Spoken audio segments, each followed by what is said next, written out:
So top four's gone. That's done.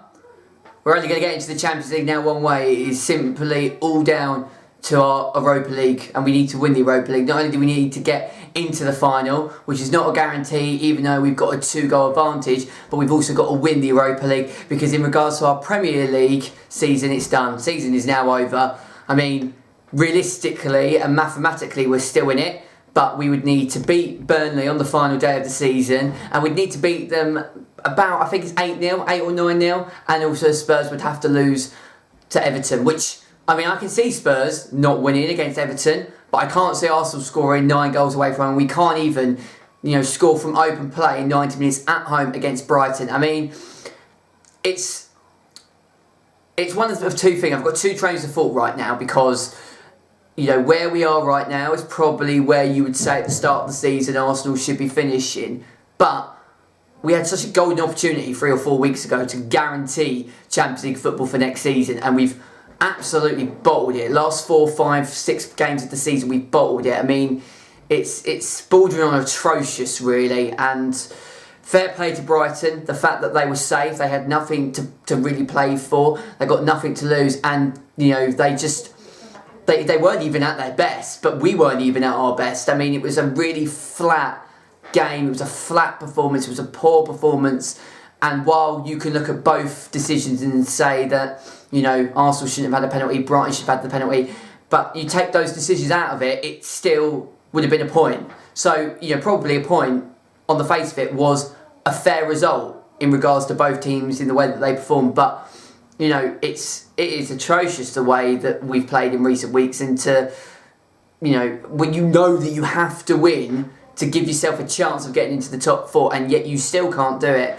There are some serious questions that will be asked of this Arsenal squad going into the summer, which we already knew, but it's devastating how we've just bottled that. So let's start, and welcome back to Analysing Arsenal. These are my thoughts and feelings to the game in the Premier League at the Emirates Stadium, our final home game of the Premier League, the penultimate Analysing Arsenal. Stay tuned to the end of the video because I'm going to give you an update of the reason why I'm not doing one on Thursday. So this is our penultimate Analysing Arsenal, potentially, because if we get into a Europa League final, we have 2 more after today. But at this moment, we have basically, essentially, just like Manchester United, we're out of the top 4. Like I said, Spurs have got Everton on the last day of the season, which, with the way that Spurs are playing at the moment, I was very confident that they probably won't get a win on the final day, and that would give Arsenal the chance to get into the top 4 should Spurs drop points. And also Chelsea, who have now guaranteed Champions League football for next season. They won earlier today against Watford, and a win for Arsenal today would put us on 69, Spurs on 70, Chelsea on 71, which means if Chelsea drop points to Leicester, and if Tottenham drop points to Everton, and we beat Burnley on the final day, we'll get into the top 4. So realistically, it was very, not likely, but it gave us a very, very good chance because of Spurs' defeat yesterday. It opened up the top 4 race once again. So this was a real opportunity to stay in the game and at least give us one final chance of getting into the top 4. And yes, I know we've got the Europa League to fall back on, but, when a few weeks ago, when you looked at our fixture list, and, we had Crystal Palace, Everton, Leicester, Wolves, Brighton, you looked at that fixture list and you thought to yourself that Arsenal are almost certain of a Champions League spot next season. We played all the big boys. We've done well against the big teams this season, and it's now the lesser teams that we've struggled against. And defensively, we're all over the place, and we know that anyway. But in the past, it's been that we've always managed to beat the littler teams, the teams that are behind us, but it's the teams in front of us that have ultimately cost us titles. And in the last couple of seasons, getting into the Champions League. And while getting into the Champions League is difficult, and again it's throwing further questions of how great Arsene Wenger was in getting Arsenal into the Champions League through a top 4 qualification season after season, you have to say that Arsenal on paper had the easiest running, and yet we have absolutely bottled it. We've not won, I believe, so we lost to Everton, we lost to Crystal Palace, we lost to Wolves, we lost to Leicester. We've not won our last 5 Premier League games, and we're chasing a Champions League spot for next season. I mean, we don't deserve to be in the Champions League of the way that we're playing at the moment. I mean, yes, we've got great players going forward in Aubameyang and Lacazette and Ozil on his day, but defensively, we are all over the place. We are so naive, we are so incompetent, we don't understand how to essentially defend as a unit. We don't even understand how to do the basics, let alone the more complex defensive things that we need to put in. And you've got lesser teams now, teams like Brighton, teams like Wolves, teams like Leicester, who can cause you problems. They've got individual players that can cause problems. Arsenal don't do well with pacey players going forward. Granted, I feel we've done quite well this season with defending set pieces, but we allow teams to get into advanced positions so many times that we're almost gifting them goals. I mean, when you look at Brighton, right, this is what really, really irritates me. Brighton are safe. Cardiff's defeat to Crystal Palace yesterday meant that they're down, which means Brighton have guaranteed safety in the Premier League for next season. Like I said, this is a friendly. They've got nothing to play for. There is nothing on the line for Brighton. This is almost like their final 2 games against Arsenal, Manchester City are just essentially, they're just playing out their fixture list now. So you would expect, when you look at the lineup and the side that Unai Emery put out, and then you look at the Brighton team, not only would you expect a comfortable win for Arsenal, but you would expect Arsenal to get 3-4-5, and that's what I wanted. I wanted like a 5-0 or 6-0 against Brighton, because I thought, that would help our goal difference that may come into play, but also it will just keep the confidence going, which, the confidence was back to where it needed to be after a good performance in the Europa League. So, all of the building blocks were there, and, I said I was happy with the starting lineup. Monreal coming back, I think he is our best left back. I think he's better than Kolasinac. And I know that there's not a lot in it. Both of them are equally pretty terrible. But I was, happy to see Monreal back. Lichtsteiner coming back in. He's not great. But again, it's, Maitland-Niles' inexperience. And with Bellerin's injury, I mean, it shows just how good Bellerin is, in my opinion, because without Hector Bellerin in the side, I think we've really struggled. But having Torreira, Xhaka in the midfield, Mkhitaryan, and then having Özil, Aubameyang, Lacazette, it's almost our strongest side. Obviously, Koscielny was on the bench, but he will come into play on Thursday. So, we were still also recovering from Thursday night, playing on Thursday, then playing on Sunday. It's hard to kind of get the balance of that as well. So I was happy with the side, and it was a good, strong side that should have been able to get the job done.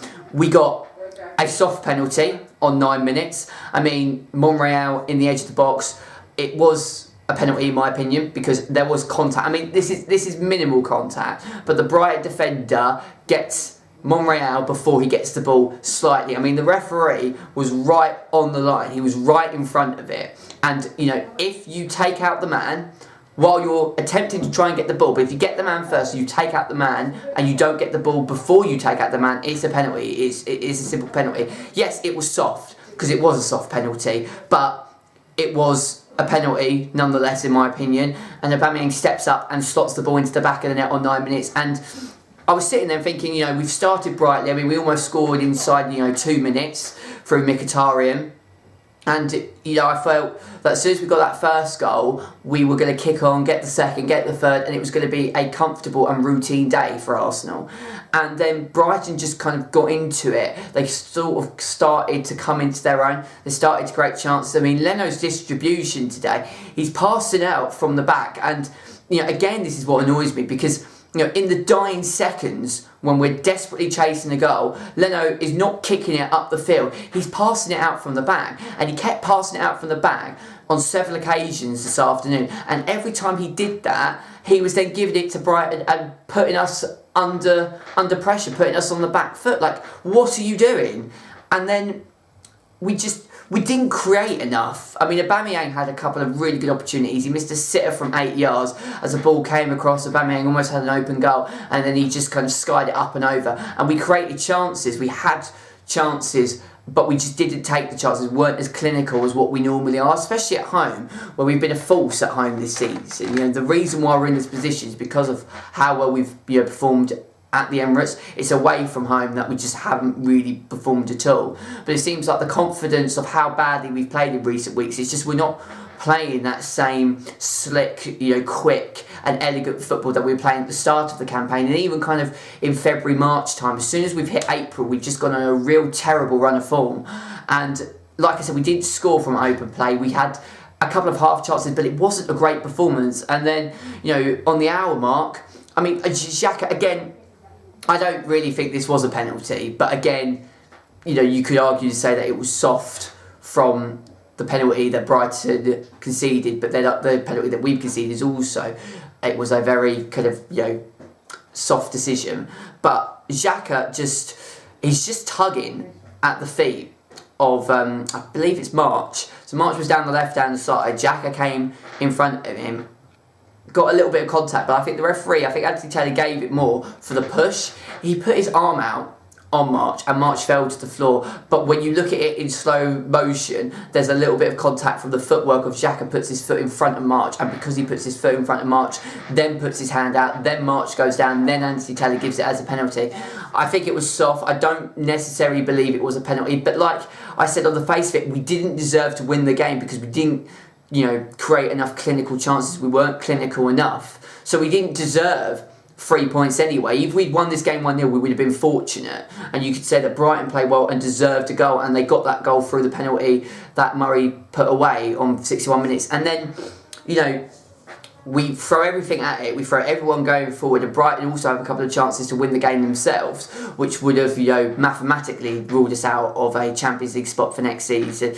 But, we've got so much talent going forward, and yet we couldn't score one goal from open play when we know that we have to win the game. I mean, Manchester United just a few hours ago have drawn to Huddersfield. They're out of the top 4. The incentive was there. Chelsea winning gives you incentive. The idea that with Spurs' defeat yesterday, you've got 3 different incentives, not just to keep up, a good run of form after getting back into a good run of form after beating Valencia midweek.